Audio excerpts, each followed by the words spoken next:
COVID-19 vaccine and pregnant people. What do you need to know?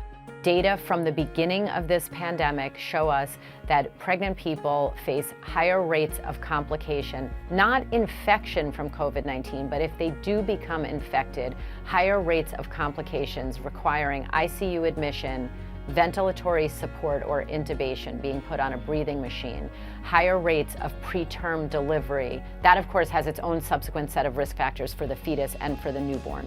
I've spoken to the director of the CDC, the FDA, the head of ACOG's vaccine division, also the Maternal Fetal Medicine Society in this country, and the American Academy of Pediatrics, all unanimously recommending that people who are pregnant be vaccinated against COVID-19.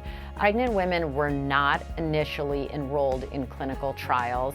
That is to err on the side of caution. However, all three vaccine manufacturers right now in the United States, Johnson & Johnson, Pfizer, and Moderna, were of course tracking whether people became pregnant in the course of clinical trials. They learned that there were zero safety signals, significant safety issues amongst people who were pregnant who had been vaccinated against COVID-19. And then as we started having real-world data and evaluating that data, we found that people who were vaccinated against COVID-19 during pregnancy and then went on to give birth, that their newborns had levels of COVID-19 antibodies that had been passed during pregnancy in utero. The vaccine does not affect fertility. There is no biologic or scientific pathway for that to happen.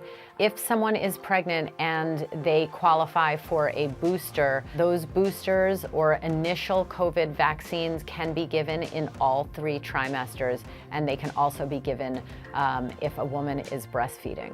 The bottom line is, if you are pregnant, if you are considering becoming pregnant, speak to your obstetrician, speak to your midwife about how to make this decision for you. The fact of the matter is that there are many people who are considered high risk for COVID-19 even before becoming pregnant. And then when you look at the risks of certain high-risk populations in pregnancy, if you add or layer pregnancy on top of that, you can have an incredibly high-risk situation.